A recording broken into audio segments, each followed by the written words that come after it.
Welcome back to my corner, everyone. I know it's been a while, but I am officially back. I was down with the flu, and I do appreciate any and everyone who slid in my DMs to share me your generous get well soons and wishing me the best. I am back to 100%. Still getting over a little bit of cough, so during this video you may see a lot of cuts because I want to cut out a lot of coughs. But for the most part, I've just been bedridden. Nothing crazy going on. Thank you guys for continuing to watch my content, share my videos, like, comment, share, whatever it is that you do to support me your way. I am loving it, loving it, loving it.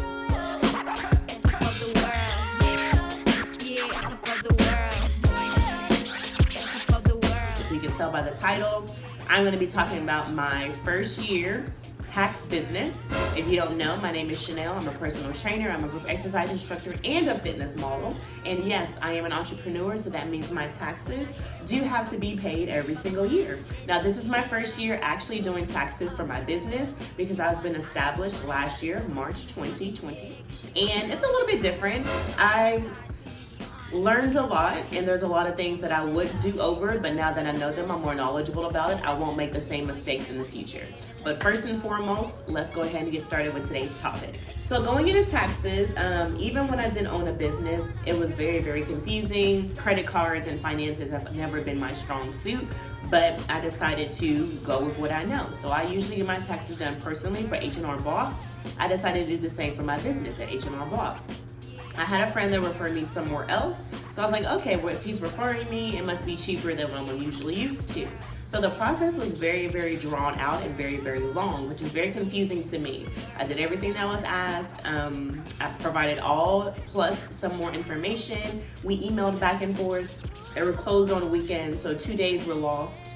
And it was just very prolonged, and when I come to find out that I owed about $2,300 in taxes, and that just did not settle well with my heart, you guys, because I'm already paying a lot to be a small business with my certifications, my fees, and yada, yada, yada. I've never owed that much before in my entire life, and that just kind of didn't sit too well with me. So after the long drawn out process, which took about 2-3 weeks, and trying to figure out the overall tax return that I owe to the government, I decided to go back to my roots. So I decided to contact my H&R Block associate, or I guess not associate, my H&R Block tax analysis, and schedule an appointment with her. So we went in, I had my appointments. It was at 2 o'clock. She remembered who I am. She welcomes me back and was like, you usually don't do your taxes this late. I was like, no, I usually do it January, February, but I was unsure of everything because I was actually filing for myself and for a business. Anyway, that's besides the point. My second quote was a lot lower and it was a lot faster. Mind you, she kind of already had the information provided to her from the first quote, so it made it a little bit easier to navigate the expenses and the losses a little bit smoother than the first round, because I was organizing a little bit better the second round than I was the first round. So that's where the fast service came in. I wouldn't say that necessarily was the case if she was my first quote. But anyway, the price was a lot lower. It was about $1,500 or $1,200 cheaper. I only owed $852 or $860.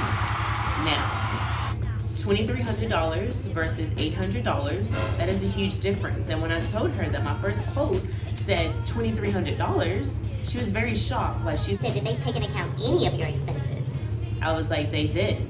So I was told. So in my heart, I was very, very grateful, and I'm still very blessed that I decided to stick with the H&R Block analysis that I know personally and have been using for the past 3 years. And then I'm really glad that I actually did start making payments to something that I didn't owe.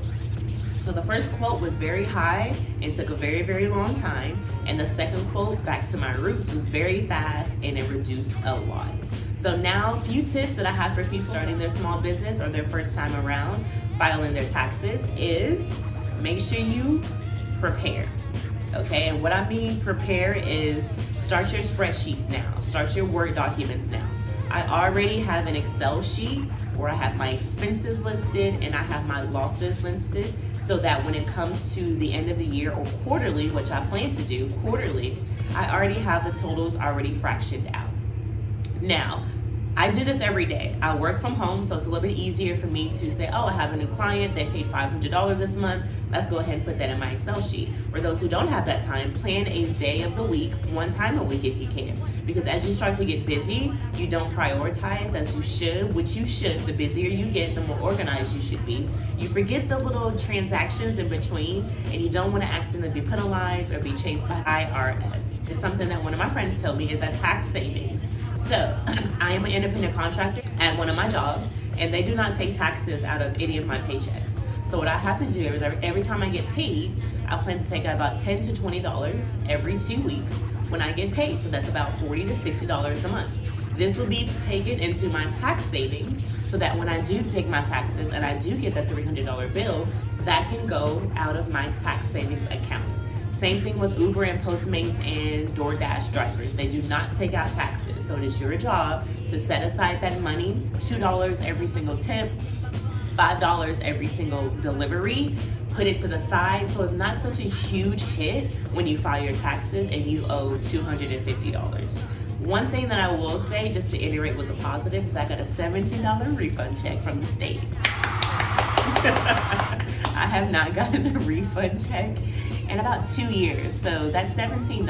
I've already spent $2 at Brahms for ice cream, and it's definitely hit me up now. But it was a good, it just kind of showed me that taking a hold and keeping record of your expenses during tax time is very, very beneficial, because I could have owed $17, but I was actually given $17. In addition to the tips following the prepare and then your tax saving, make sure you have a budget every single month and make sure that you track it. I now save receipts. I now take pictures of receipts. I now literally have a bill folder where I put all of my receipts tabbed with gas, tabbed with expenses, tabbed with clothing line, tabbed with personal training, tabbed with groceries. just so that it's easier to file through for my tax analysis for 2022.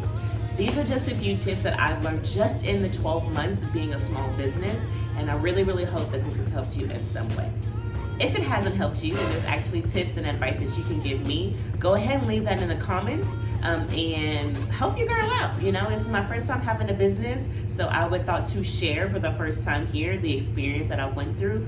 But overall, I am very grateful, and this does not at all discourage me from continuing on my business, because who does not want to work for themselves? Who does not want to work in the hustle and passion that they love to wake up to every single morning? So this does not bring me down. This does not kill my spirit. If anything, because I'm being more knowledgeable and educating myself, I'm going to get more certifications. I'm going to further continue my education to continue those expenses, to increase the possibility of me actually getting a refund check, and continue to spread the knowledge.